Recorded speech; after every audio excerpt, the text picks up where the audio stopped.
তারেক রহমান নির্দেশ, চাঁদাবাজ মুক্ত বাংলাদেশ। এই স্লোগানকে সামনে রেখে বন্দর উপজেলার মদনপুর বাসস্ট্যান্ডে চাঁদাবাজি বন্ধে নারায়ণগঞ্জ মহানগর তাঁতি দলের যুগ্ম আহ্বায়ক এস এম মোমেন ও বন্দর থানা তাঁতি দলের সদস্য সচিব এস এম আলামিনের উদ্যোগে লিফলেট বিতরণ করা হয়েছে।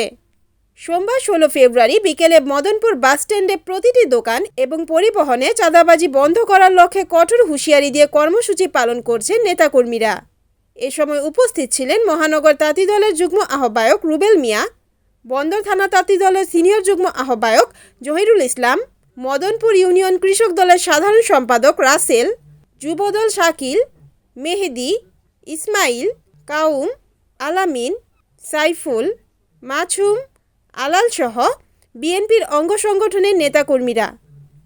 আমরা সাধারণ মানুষকে এই জিনিসটাই বুঝাইতে সক্ষম চেষ্টা করছি যে দেশনায়ক তারেক রহমান এই 12 ফেব্রুয়ারি নির্বাচনের আগ মুহূর্তে বলেছিল যে আমরা যদি বাংলাদেশের জনগণের ভোটের মাধ্যমে দেশ পরিচালনা করার দায়িত্ব পাই তাহলে এই দেশ থেকে আমরা চাঁদা মুক্ত করব।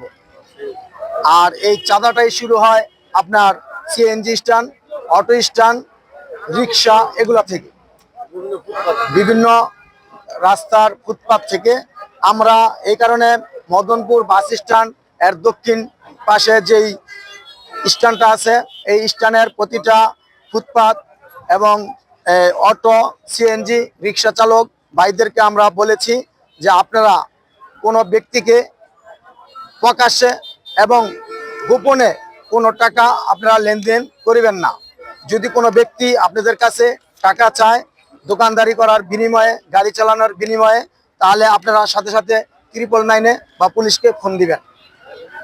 পুলিশকে ফোন দেওয়ার পরে আমাদের নাম্বার, যেই কাগজটা আমরা দিয়েছি ওই কাগজে আমাদের নাম্বার দেওয়া আছে। আমরা বলেছি আমাদেরকেও আপনারা ডাকবেন, আপনাদের সাথে আমরা আছি ইনশাল্লাহ। দেশনায়ক তারেক রহমানের যে অঙ্গীকার ছিল এই অঙ্গীকার আমরা ইনশাল্লাহ আপনাদের প্রচেষ্টায় আমরা এই দেশ, সারা বাংলাদেশ আমরা চাঁদামুক্ত করব। আমাদের নারায়ণগঞ্জ 5 আসনের যেই সাবেক 3 বারের বর্তমানে 4 বারের এমপি, ইনশাল্লাহ ওনারও ইচ্ছা এবং ওনার যে সুযোগ্য সন্তান আছে আমাদের কাউসার ভাইও আমাদেরকে বলেছে যে আমরা এই বন্দরবাসীকে চাঁদামুক্ত একটা সমাজ উপহার দিব। এই চিন্তা থেকে আমরা আমাদের এই মদনপুর থেকে আমরা শুরু করলাম। ইনশাল্লাহ আমরা আশা করি সারা বাংলাদেশের বিএনপি নেতাকর্মীরা ইনশাল্লাহ এই মদনপুরের দেখা দেখি সকল জায়গায় এই চাঁদামুক্ত যেই দেশ গড়ার অঙ্গীকার সেটা বাস্তবায়ন করবে। রিপোর্ট মেহেদি হাসান প্রান্ত, NAN টিভি, নারায়ণগঞ্জ।